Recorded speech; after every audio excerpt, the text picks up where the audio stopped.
Alors, bonsoir, nous sommes le 30 juillet 2025 et le 6 Av 5785. Le terme que j'ai choisi ce soir, c'est de la destruction à la construction.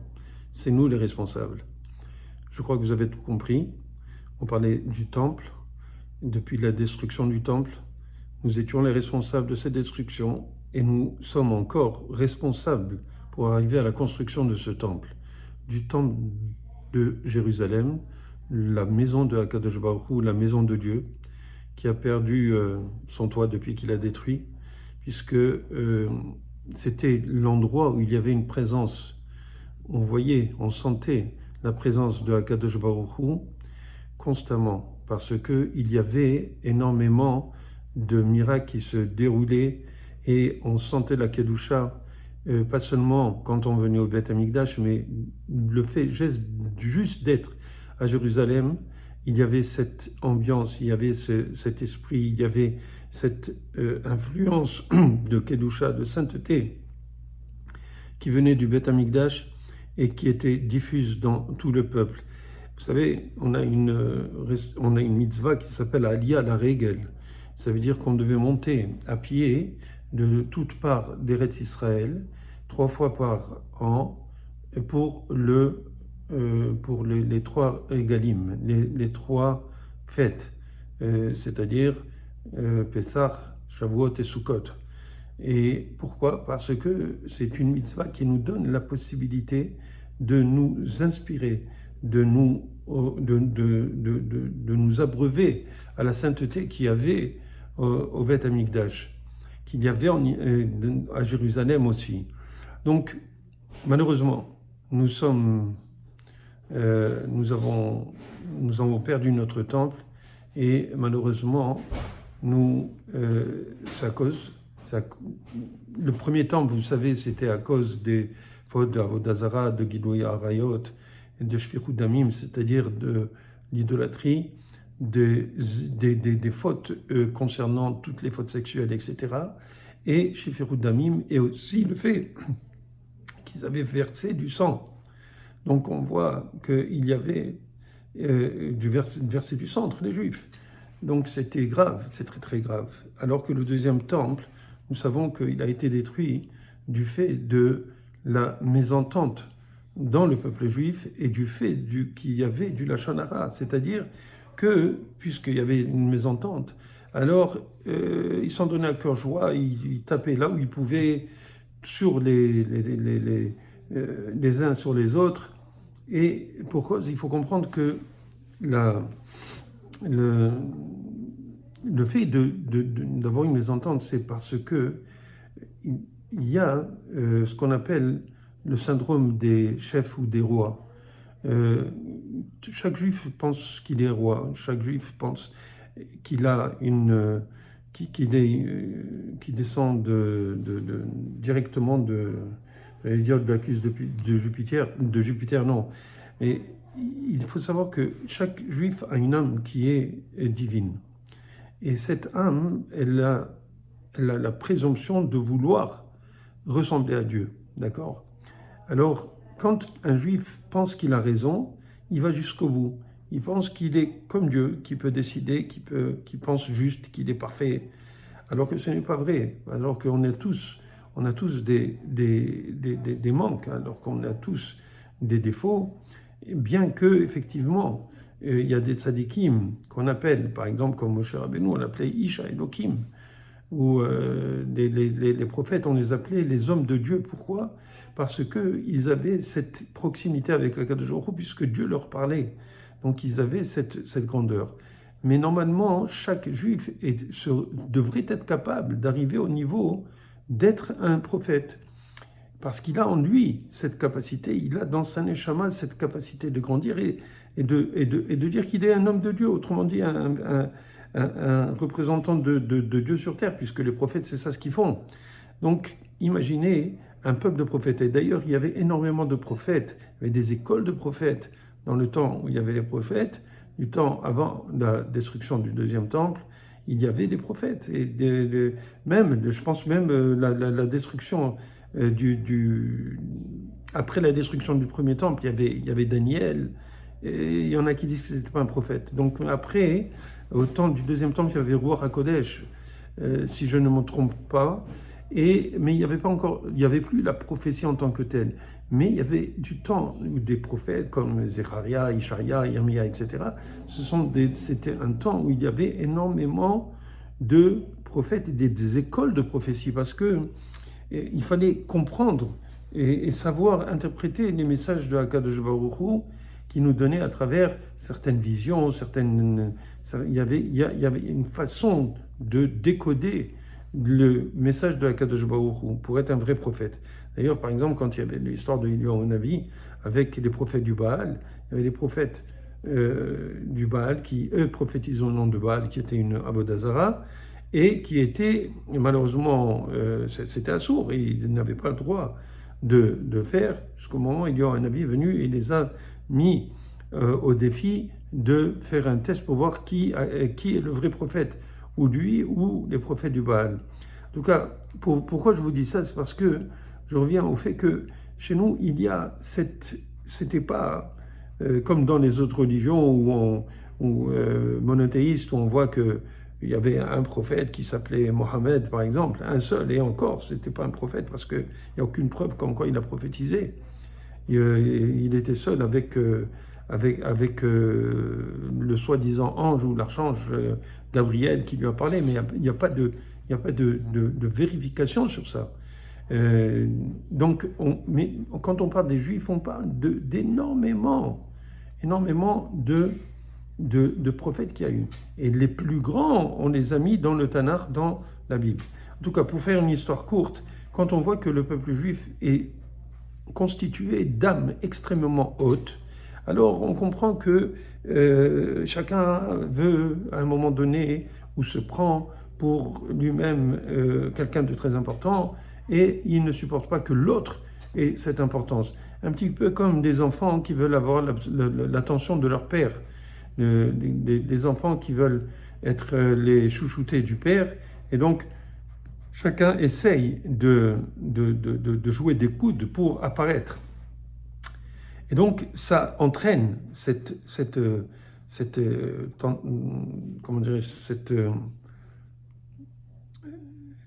cette tendance, voilà, c'est exactement ce que je cherchais comme mot, cette tendance à vouloir paraître, à vouloir être, à vouloir exister plus que l'autre, fait que malheureusement, on a une attitude négative envers les autres, et on commence à dire du lashon hara, et la haine gratuite se développe, d'accord? À tel point que même les grands, je parle des grands de la génération, étaient et pas les grands, mais disons que plein de rabbinim, mais plein de gens qui étaient religieux, étaient tous pratiquement religieux, ils appliquaient la Torah. C'est simplement qu'ils avaient cette tendance à vouloir absolument eux-mêmes surpasser et puis apparaître plus haut que les autres, et ce qui a développé la haine gratuite. Haine gratuite, on connaît l'histoire, la Gemara Gittin raconte l'histoire de Kamsa et Bar Kamsa. Il y avait un homme qui avait un ami qui s'appelait comme ça. Il a fait une fête ou un mariage, une grande fête. Il ne parle pas de mariage, mais une grande fête où il a invité tous les notables de la ville. Et il a dit à son serviteur d'aller inviter Kamsa à sa fête. Or, il avait aussi un ennemi qui s'appelait Bar Kamsa. Et le serviteur est parti inviter Bar Kamsa, qui était l'ennemi de ce monsieur, au lieu d'inviter Kamsa. Et comme ça, il est arrivé à la fête, enfin Bar Kamsa est arrivé à la fête, comme ça, et il s'est installé, et l'hôte de la fête est venu lui dire, mais qu'est-ce que tu fais ici? Sors de là, qui t'a permis de venir? Il a dit, mais c'est toi, j'ai reçu une invitation. Il a dit, non, tu t'en vas de là. Et qu'est-ce qui s'est passé? Bien sûr, lui, il ne voulait pas, et tout le monde était en train d'écouter ce qui se passait. Et il y avait des grands rabbinim, des grandes générations, et ils n'ont pas réagi.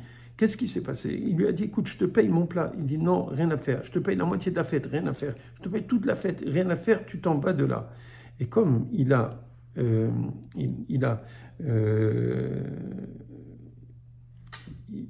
comme ce monsieur l'a renvoyé, Bar Kamsa a voulu se venger. Et tout ça, pourquoi? Parce que les grands de la génération n'ont pas réagi pour le protéger, pour lui dire, écoute, qu'est-ce que tu perds? Il est là, laisse-le. Ils n'ont pas eu l'empathie qu'il fallait, l'empathie, se mettre à la place de l'autre.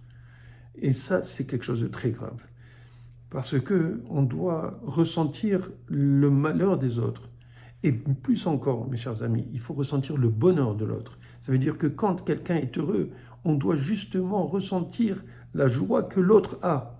Pourquoi? Parce que si on ne ressent pas la joie que l'autre a, ça veut dire qu'au fond de nous, on ne l'aime pas réellement, et au fond de nous, on est jaloux, et au fond de nous, on a une envie que l'autre n'ait pas ce qu'il a maintenant. Vous comprenez? Qu'il ait la chance. Imaginez quelqu'un qui vient de gagner à la loterie, tout le monde regarde, moi, si j'avais pu gagner à la loterie. Au contraire, il faut être heureux pour la personne qui a gagné à la loterie. Donc non seulement il n'y avait pas cette empathie du point de vue de la souffrance de l'autre, les hachamim qui étaient là, ils auraient dû lui dire à l'hôte de la fête, mais pourquoi tu ne le laisses pas? Au contraire, il est là, laisse-le, c'est fini, faites la paix. Non, ils ont laissé passer ça, alors que l'autre était en train de se morfondre. On sait qu'il est parti, Bar Kamsa est parti voir les Romains, il a voulu se venger, il a dit au César, je pense que c'était au César ou à son envoyé qui était en Israël, il a dit, voilà, les Juifs vont se planifient de se révolter, et puisque la Judée était sous la domination, Israël était sous la domination romaine, et donc il lui a dit que les Juifs étaient en train de planifier de se révolter contre Rome, et qu'une des preuves serait que s'il leur demande, s'il leur envoie un sacrifice à sacrifier sur le temple. Donc si l'empereur envoie un sacrifice au temple, ils ne vont pas l'accepter. Qu'est-ce qu'il a fait, ce Bar Kamsa? Il a pris donc le sacrifice, le bœuf que l'empereur lui a envoyé pour qu'il donne au Kohanim pour qu'il l'amène en sacrifice, et il lui a fait un défaut sur la lèvre, et à cause de cela, il ne pouvait pas sacrifier. Donc il a causé le fait que les Hachamim ont décidé qu'il n'allait pas pouvoir, il n'allait pas sacrifier. Et donc, comme le sacrifice n'a pas été fait, l'empereur s'est réellement fâché, et donc il a compris qu'il voulait se révolter. Et à partir de ça, les choses ont commencé à se dégrader jusqu'au moment où Vespasien, et quand il a été nommé, je vous l'avais dit, je pense dans le cours de la semaine dernière, il a été nommé empereur, et il a envoyé Titus pour détruire le temple, et on sait que Titus, il a gagné, il a détruit le temple, il a fait des choses immondes au Beth Amikdash, et il a détruit le temple, et il a ramené les kelim, dont la menorah, au temple du temple à Rome. Et pour ceux qui auraient, ça c'est une petite parenthèse au passage, pour ceux qui auraient un doute concernant la véracité et notre droit à être en Israël et à être à Jérusalem et à être au Kotel HaMaaravi et à proclamer qu'il y avait un temple là-bas, Titus lui-même a amené cette menorah qui, on le sait, fait partie du temple et fait partie des objets saints dans la Torah, ce qui est écrit dans la Torah, puisque déjà dans le tabernacle, il y avait une menorah. Et donc, le fait qu'on voit sur l'arche de Titus la menorah, et le fait aussi que au Vatican, il y a la menorah. Pour ceux qui ont encore des doutes, bientôt, il y a des actions qui sont faites, et il y en a qui sont partis, qui ont vu qu'il y avait la menorah là-bas, qui sont quand même rentrés. Et bien, ça, c'est une preuve que, effectivement, nous avons le droit sur cette terre. Nous avons été sur cette terre. Nous avions les 2 temples sur cette terre. Et nous aurons le 3e temple sur cette terre, très, très, très bientôt. D'accord? Donc, je reviens à cette question de haine gratuite et d'empathie. Ça fait partie des lois des lois de bonne entente, de Ve'afta l'iracha kamocha, que nous devons avoir une bonne entente avec nos juifs, nos proches, et avec les nations aussi quand elles acceptent d'être en paix avec nous, que nous devons avoir de l'empathie pour les autres, nous devons avoir de l'amour pour les autres, nous devons espérer le bien pour les autres, d'accord? Or, malheureusement, nous savons que il y avait ce manque criant d'harmonie et d'amour entre nous en ce temps-là. Et il est arrivé que justement, quand Titus a menacé de détruire, pas menacé, il a fait le siège de Jérusalem, avant de détruire, avant de faire la brèche dans les murs de Jérusalem, il a affamé le peuple juif.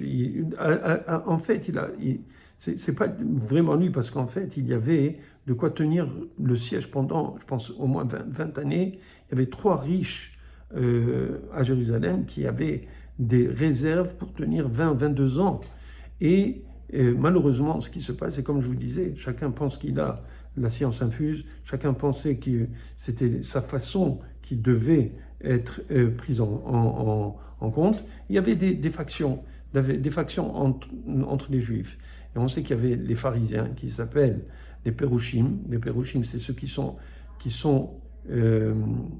étaient détachés du monde matériel, qui étaient des tzadikim et qui étaient les grands sages de la génération, comme Rabbi Yochanan ben Zakkai, qui, grâce à lui, le peuple juif est encore vivant, comme je vous l'avais expliqué.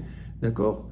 Alors, il y avait les pharisiens, il y avait les parisiens, non, je m'amuse, il y avait les tzedokim, les sadducéens, qui, eux, c'était un peu le genre des réformistes de notre temps actuel, et il y avait les biryonim. Les biryonim, c'était ceux qui étaient forts, et c'était des gens qui étaient très volontaires et qui voulaient se battre contre les Romains. Et malheureusement, il y avait d'autres, encore des autres groupuscules, je pense. Mais ce qui se passe, c'est que chacun avait une attitude en face d'ennemis. Un petit peu comme ce que nous avons actuellement entre la gauche et la droite en Israël, où nous avons des juifs qui sont pour, par exemple, complètement finir la guerre, accepter la défaite pour avoir les otages. D'autres qui disent non, il faut absolument avoir les otages et gagner la guerre en même temps, ce qui est pratiquement impossible. Je l'avais dit, ça fait 2 ans après le 7 octobre qu'on ne pourra pas les deux en même temps. Parce que imaginez, même si maintenant Israël vient et qu'ils prennent petit à petit Gaza, ils auront marché, même ces terroristes du Hamas, tout le loisir pour exécuter les otages. Et donc on aura perdu un des 2 objectifs principaux de la guerre, et donc on aura perdu la guerre. Et si on veut avoir des otages, eh bien on devra baisser, nous, les armes et les laisser continuer à exister à Gaza, et donc on aura perdu un autre objectif de la guerre, donc ou l'un ou l'autre. Et malheureusement, le Hamas veut les deux. Ils veulent non seulement garder les otages parce qu'ils ne veulent rien donner, et d'un autre côté, ils veulent rester encore là-bas. Alors, on verra comment les choses vont se développer. Mais pour vous dire, du temps des Romains, alors il y avait les biryonim. Les biryonim disaient, on va combattre les Romains. Qu'est-ce qu'ils ont fait? Ils ont brûlé toutes les réserves que ces 3 riches avaient mis à la disposition de la population d'Israël. Et effectivement, ils ont affamé la population de Jérusalem, à tel point qu'une femme nommée Marie, elle était venue d'un village, elle s'est trouvée coincée à Jérusalem, elle n'avait pas de quoi manger. Et comme c'est malheureusement, parce que c'est malheureux, mais c'est une des prophéties dans la Torah, où on s'est dit que la plus délicate d'entre vous mangera son propre enfant qui vient de ses entrailles. Et c'est ce qu'elle a fait. Elle a pris son bébé, elle l'a tué, elle l'a fait cuire, elle a mangé une partie, elle a gardé l'autre. Et ça a été comment dirais-je, raconté par Flavius Joseph, qui était, si vous voulez, l'historien en titre de l'empereur. D'accord? Et c'est lui qui relate dans le Iossiphon, dans son livre La guerre des Juifs. Donc, on a vu que ces gens-là, ils ont poussé à l'extrême. Pourquoi? Pourquoi ils ont fait ça? Pour que les Juifs se révoltent, puisqu'ils n'avaient pas de quoi manger, ils se seraient révoltés pour combattre les Romains. Or, l'autre, les pharisiens, les pérouchim, les tzadikim du temps, ils disaient non, on doit faire la paix avec les Romains, on doit faire la paix avec les Romains, même si c'est d'être gouverné par eux, de continuer à être gouverné, on doit nous protéger parce que la vie est plus importante que la terre. D'accord? La vie est plus importante que la souveraineté sur notre terre. Malheureusement, ces birionim, qui étaient si vous voulez, les birionim, c'était des gens baraqués, des gens forts, des gens qui étaient extrêmement puissants. On raconte dans des prouesses pratiquement des combats miraculeux que ces birionim ont fait contre les Romains. Mais à la fin, malheureusement, avec toute la puissance de l'armée romaine, ils ont perdu.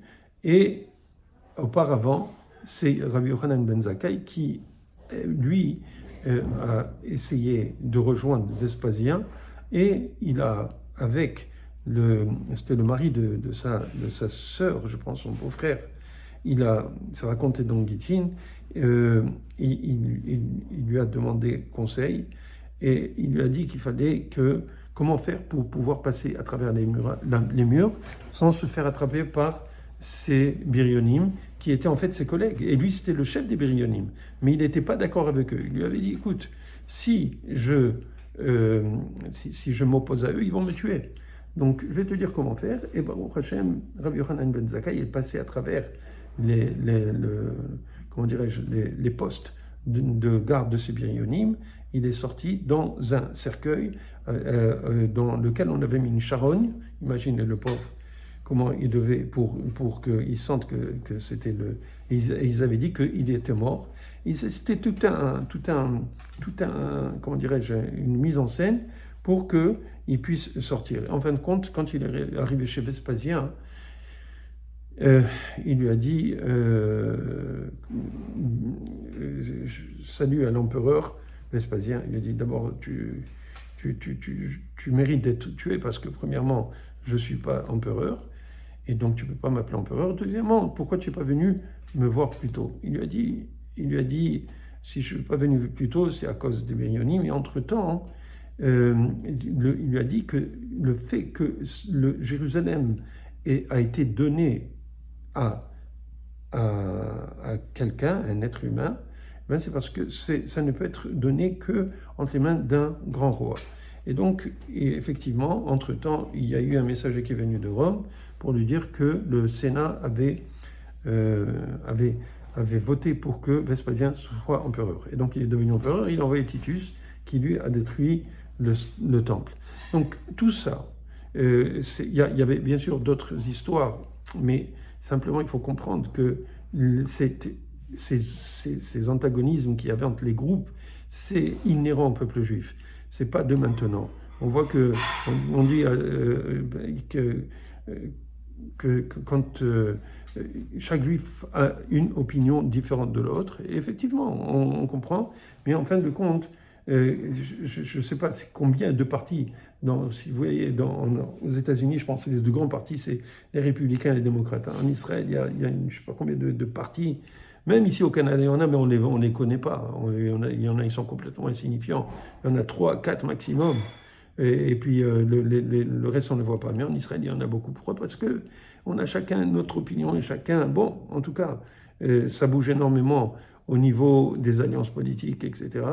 Et c'est très difficile puisque vous avez bien vu qu'il a fallu 5 élections pour avoir un gouvernement.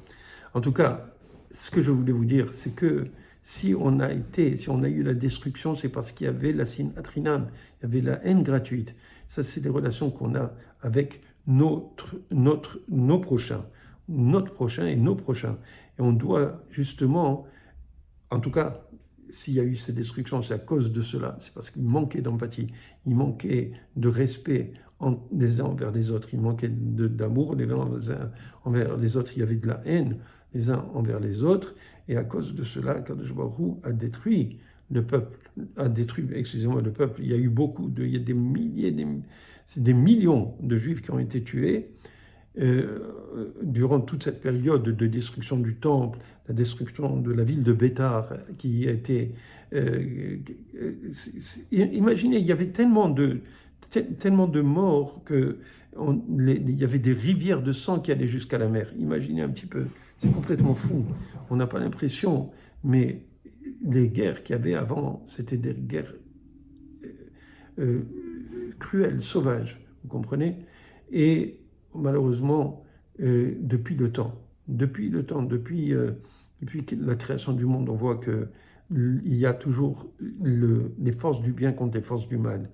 Et c'est un petit peu comme ils aiment à dire ça, les politiciens actuels, ils disent c'est la force des ténèbres contre la force des lumières.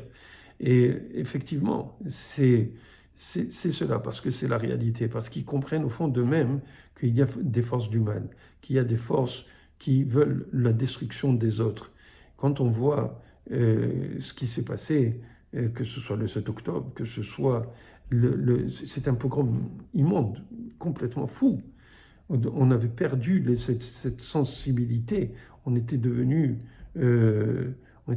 gentils, si vous voulez. On ne voyait pas.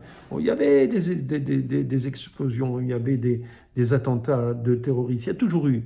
Mais avec cette sauvagerie filmée, mise sur tous les médias sociaux, et ensuite nous accabler, nous, le peuple juif, de génocidaires, alors qu'on réagit pour notre défense, pour enlever nos ennemis, d'accord? Et ça fait pas longtemps qui a dit, je pense, le sénateur Tom Cotton, qui disait, je ne comprends pas, les Juifs ne devraient pas...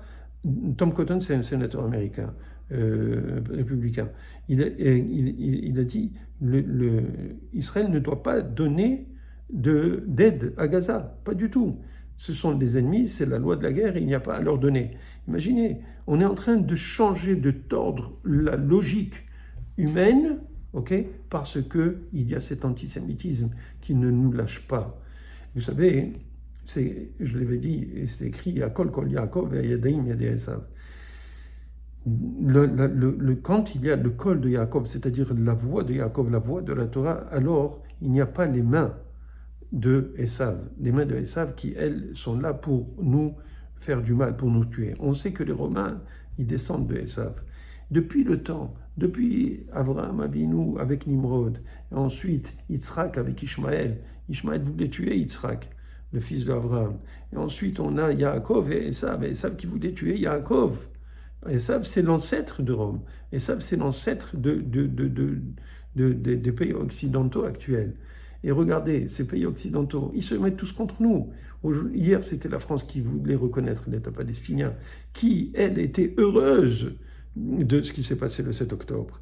Hier, avant-hier, ça, je pense, hier c'était l'Angleterre, aujourd'hui le Canada, hier c'était Malte, et il y a 14 ou 13 pays encore qui veulent reconnaître l'État palestinien, alors que ces gens-là veulent la destruction d'Israël. Ils ne veulent pas un État palestinien, ils ne veulent pas qu'il y ait d'Israël. Ils ne veulent pas que les Juifs aient leur pays à cet endroit-là, qui était notre place, notre lieu d'existence, il y a à peu près 2000 ans. Avant, je veux dire, ça c'était notre lieu, on est resté, après encore, bien sûr, mais on a été exilé, c'était en 68, 70 de l'ère chrétienne. Donc, imaginez un petit peu le monde où il y a toujours eu ces forces du mal qui veulent accabler les forces du bien. Quand on parle d'Abraham, Abraham, il était en train de faire quoi? Il était en train de dire qu'il y a un Dieu, qu'il y a une moralité, qu'il y a un boss, qu'il y a un patron dans le monde. Mais malheureusement, il dérangeait. Il a dérangé Nimrod. Nimrod a essayé de le tuer, effectivement, et il l'a envoyé dans une fournaise. Et il a été sauvé. Et puis, bon, Abraham a réussi à changer le monde autour de lui. Mais avant Abraham, il y avait le déluge. Il y avait Noah qui a sauvé le monde à travers l'arche qu'il a créé, que Dieu lui a dit de construire. Et pourquoi? Parce il y avait un Hamas, il y avait pas le Hamas terroriste que nous avons, c'est que le monde vivait sur la violence. D'accord? Avant cela, avant Noir, qu'est-ce qu'il y avait? Il y avait Caïn et Ével. Caïn qui avait la kina, qui avait la jalousie, qui a tué Ével. On voit qu'il y a toujours eu dans l'histoire, jusqu'à l'Holocauste, jusqu'à tous les pogroms qu'il y avait en Pologne et en Lituanie et en Russie et tout ce que vous voulez contre les Juifs. Mais qu'est-ce que vous croyez que le 7 octobre, c'est la première fois? C'était des vrais pogroms. Ils venaient, ils tuaient, ils violaient. Et c'est pour ça d'ailleurs que les chassidotes, elles se rasent la tête. Pourquoi? Pour être hideuses, pour ne pas qu'elles soient belles quand les Cosaques venaient et qui voulaient les violer, pour les faire repartir. Vous comprenez? Donc, imaginez un petit peu tout ce que le peuple juif a vécu. Il a vécu. Et ça, c'est parce que, à cause de nos fautes, nous avons eu cette haine gratuite que nous avons eue au temps du Beth Amikdash, avant la destruction du Beth Amikdash, et à cause de cela, nous avons perdu le Beth Amikdash, à cause de cette haine gratuite. Donc, qu'est-ce qu'il faut faire? Il faut développer l'amour gratuit. L'amour gratuit, c'est quoi? On ne peut pas venir et dire, oui, on va aimer chaque autre juif comme nous-mêmes. C'est très difficile. Alors, la Torah nous dit, mais c'est quoi? C'est en fait ne pas faire du mal. De la même manière qu'on n'aurait pas voulu que l'autre nous fasse ce mal, on ne doit pas faire ce mal à quelqu'un d'autre. D'accord? Et pas seulement cela, il faut aller plus loin, un peu plus loin. Pourquoi? Parce que ve'ehavta, c'est que pour pouvoir aimer l'autre, il faut donner. Ehov, qui est amour, ahava, c'est amour, provient du mot hav araméen, qui veut dire donner. Donner quoi? Donner de son intérêt, la moindre des choses, de donner de ses sentiments de sollicitude, de sentiments d'empathie qu'on a envers notre prochain. Quand l'autre souffre, souffrons un peu avec lui, aidons-le. Quand l'autre est heureux, et je vous l'ai dit tout à l'heure, il faut être heureux du fait qu'il est heureux. Il faut partager cette joie avec lui. Vous comprenez, quand quelqu'un il vient, il est heureux, son visage rayonne. Il faut lui donner justement il faut partager avec lui pour qu'il se sente encore plus heureux. Vous savez qu'on n'a pas le droit, quand quelqu'un a acheté quelque chose, un costume ou une robe ou quoi que ce soit, on ne doit pas lui faire des critiques. Pourquoi? Parce que lui, ça lui fait plaisir. Ça lui fait plaisir ce qu'il a acheté, même s'il y a un petit défaut ou si on n'aime pas tellement. Non, il faut dire, ouais, bravo, Tithadesh, on te souhaite tout le bonheur avec, etc. Pourquoi? Parce que en faisant cela, on lui donne de la joie, parce qu'il veut partager cette joie qu'il a pu avoir. Imaginez un pauvre, il n'a jamais eu de costume. Il a trouvé un costume, je ne sais pas, on lui a donné. Il arrange, il le met avec fierté. Imaginez qu'on vient lui dire, ouais, c'est quoi ce costume que tu as? Vous l'avez détruit. Ou quelqu'un, un enfant, ses parents lui ont acheté des nouvelles baskets. Et ses copains disent quoi? C'est pas des Nike ou c'est pas des je sais pas quoi, des Adidas ou je sais plus, ou des Puma.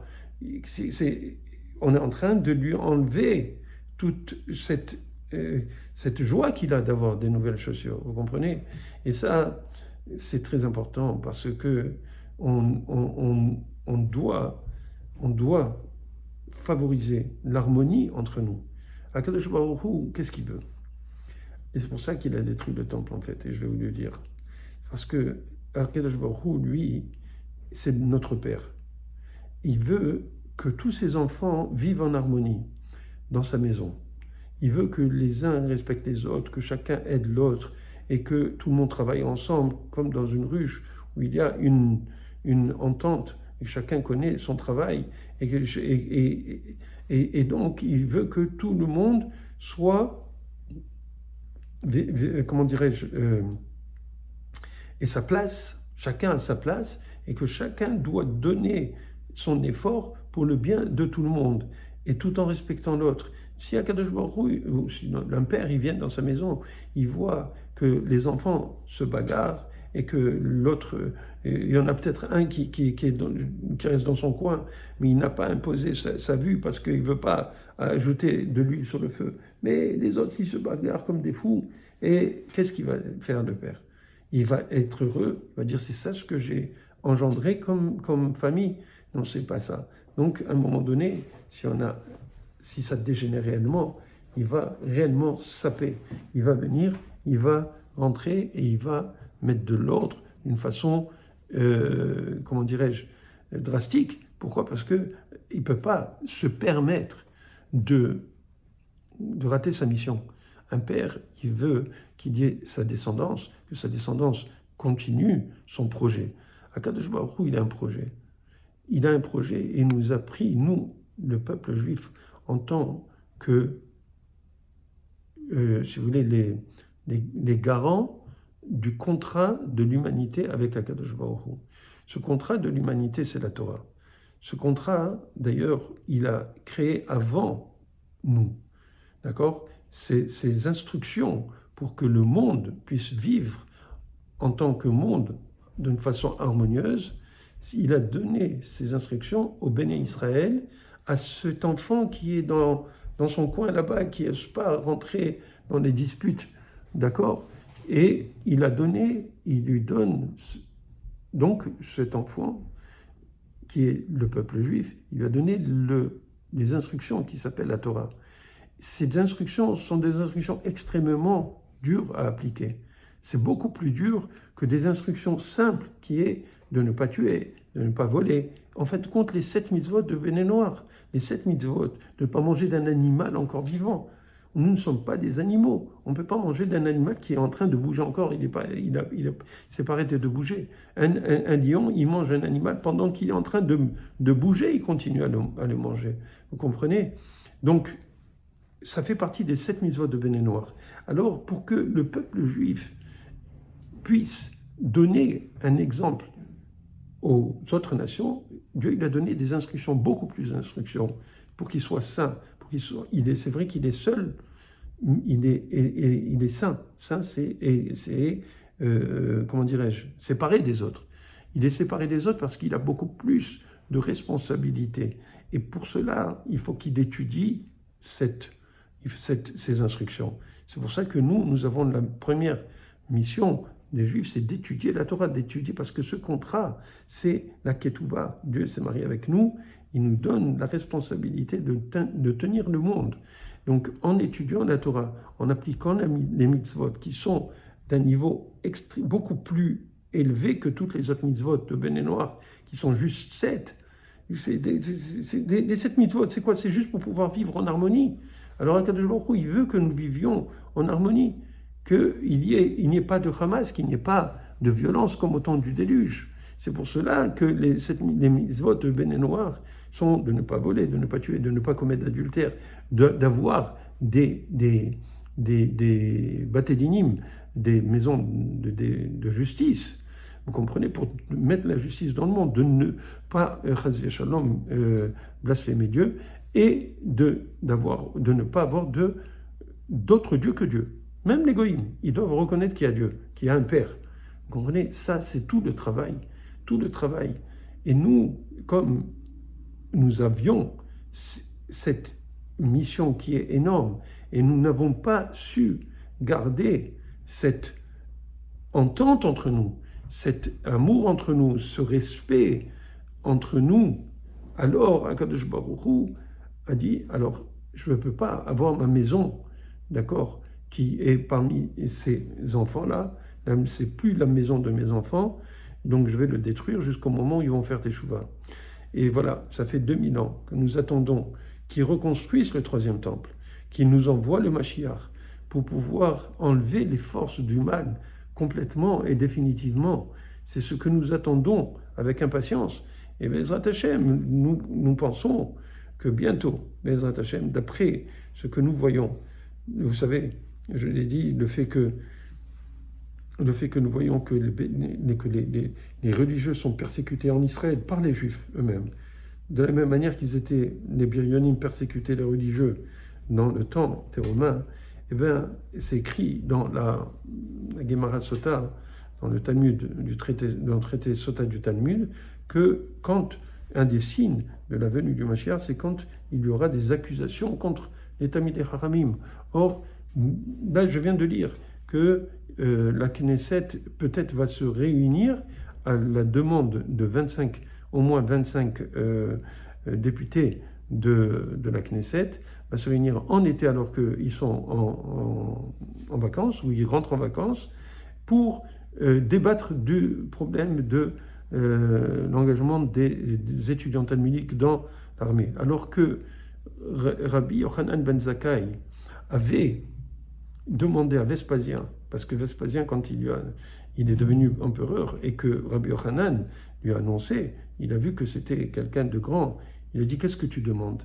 Malheureusement, il aurait pu lui demander, malheureusement, c'est pas à moi de dire, c'est Mina Shamaïm, mais il aurait pu lui demander qu'il dépanne Jérusalem, mais d'après tous les commentateurs, enfin pas tous, mais en tout cas certains, il avait compris que Vespasien n'allait pas donner Jérusalem, n'allait pas lâcher son emprise sur Jérusalem, et donc il lui a demandé de lui donner Yavne et ses Talmidei Chachamim.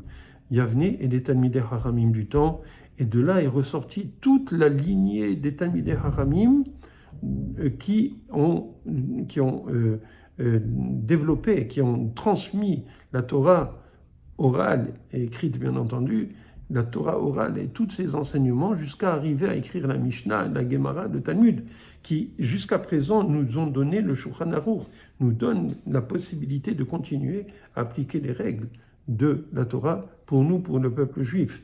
Donc imaginez que maintenant les non-religieux en Israël veulent obliger les religieux à abandonner les bancs de l'étude, alors que dans le temps, quand ils allaient en guerre, il y avait toujours on a vu dans la parashat Matot, ça fait la semaine dernière, qu'il y avait 1000 qui allaient et 1000 qui étudiaient pour chaque tribu.